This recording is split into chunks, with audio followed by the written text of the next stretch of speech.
Maka Sayyidina Habib Abdullah bin Muhsin Al-Attas adalah salah seorang Habib yang lahir di Hadramut, kemudian hijrah ke India dan wafat di Bogor sehingga dikenal sebagai Habib Empang, Habib Empang Bogor. Beliau ini banyak karamahnya dan jelas disebutkan di dalam kitab-kitab karangannya daripada murid-muridnya, bahwasanya salah satu kisahnya yang ma'ruf yang sangat dikenal pada zaman beliau pernah difitnah oleh pemerintahan Belanda, sehingga lambat laun akhirnya masuk penjara. Al-Habib Abdullah bin Muhsin Al-Attas masuk penjara. Sesampainya di dalam penjara banyak yang ziarah, karena ziarah wali ini dari dulu, dari zamannya dijelaskan di dalam kitab ini, dari zamannya kakek-kakek beliau sampai ke Habib Ali As-Sakran juga sudah diceritakan bahwasanya hudurul wali afdal min an ta'budallaha hatta taqatta'a irban irba. Emang udah visi misinya ziarah kepada habaib, kepada wali, kepada kiai, kepada sesepuh, itu sudah menjadi kebiasaan kita. Agar apa? Agar wasilah doanya dan apa yang kita hajatkan kepada Allah dipermudah dengan keadaannya mereka. Karena kata Rasulullah sallallahu alaihi wasallam, pewaris daripada ilmuku, innal ulama warasatul anbiya. Sesungguhnya ulama adalah warisan daripada kenabian. Dan doanya seorang nabi untuk umatnya makbul, adalah doa yang sangat kabul. Sehingga di situ ada kias gitu loh, mengajarkan kepada kita bahwasanya pentingnya kita meminta bantuan kepada ulama-ulama kita dalam doa, dalam nasihat, agar apa? Agar kita lebih cepat sampai kepada Allah Subhanahu wa taala. Kalau kita mengandalkan diri kita yang hina, kita semua yang tahu aib-aib kita, tidak ada artinya sama sekali untuk sampai doa kita kepada Allah Subhanahu wa ta'ala, susah. Maka dikasih jalan dengan hadisnya Nabi SAW bahwasanya ulama warasatul anbiya, dan para wali pun bisa kalian artikan bahwasanya dengan adanya wali Allah Subhanahu wa ta'ala menyampaikan dengan berkahnya mereka doa kita kepada Allah Subhanahu wa ta'ala. Lambat cerita, sambung kepada cerita tadi, Al-Habib Abdullah bin Muhsin Al-Attas banyak yang ziarah, sehingga pemerintahan daripada Belanda ini kewalahan, sampai akhirnya diambil Sayyidina Al-Habib Abdullah bin Muhsin Al-Attas, diikat pakai rantai sama ketuanya.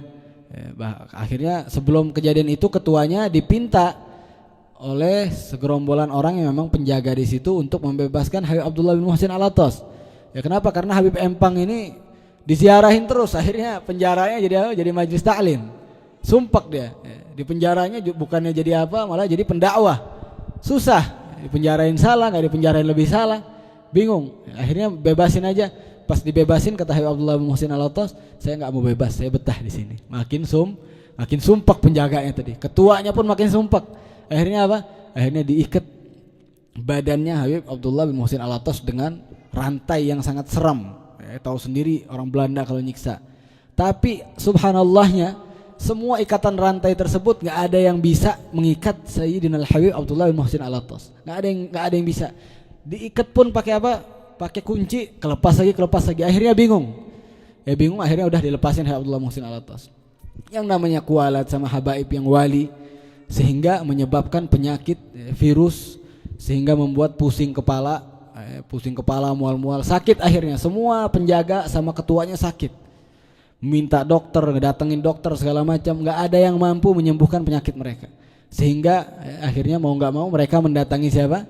Mendatangi Al-Habib Abdullah bin Muhsin Al-Attas. Wahai Habib, gimana ini kita sekarang ini? Saya ini udah berobat kemana-mana nggak ada yang sembuh. Saya sudah berobat kemana-mana nggak ada yang sembuh. Sehingga akhirnya apa? Akhirnya mau nggak mau menerima atau menanyakan obat kepada Habib Abdullah bin Muhsin Al-Attas. Maka kata Habib Abdullah, wahai penjaga, wahai ketua penjaga, kamu ambil rantai yang kamu gunakan untuk mengikatku, maka igelkan ke kepala kamu, atau ikatkan itu ke badan kalian. Maka setelah dilakukan, karena nggak ada pilihan lagi, udah ke orang pinter nggak bisa, udah ke dokter, kata dokter juga ini udah ngasih obat semaksimal mungkin, nggak sembuh.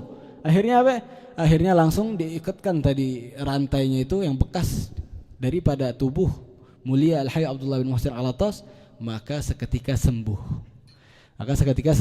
sembuh. Jadi beliau jelas kewaliannya. Nah, beliau ditanya, Su'ila Sayyidina al-Arif billah Abdullah bin Muhsin al-Atas, nafa'allahu bihi an ma'na qaulihim.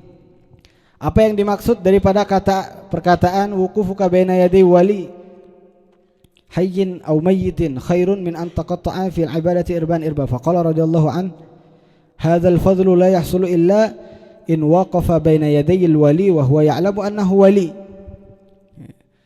Yang dimaksud kata beliau Al-Habib Abdullah bin Muhsin Al-Atas, kalau kalian merasa diri kalian juga wali, kalian ngerasa diri kalian baik, kalian ngerasa diri kalian ini mulia, kemudian kalian ziarah ke wali-wali, itu enggak ada faedahnya sama sekali.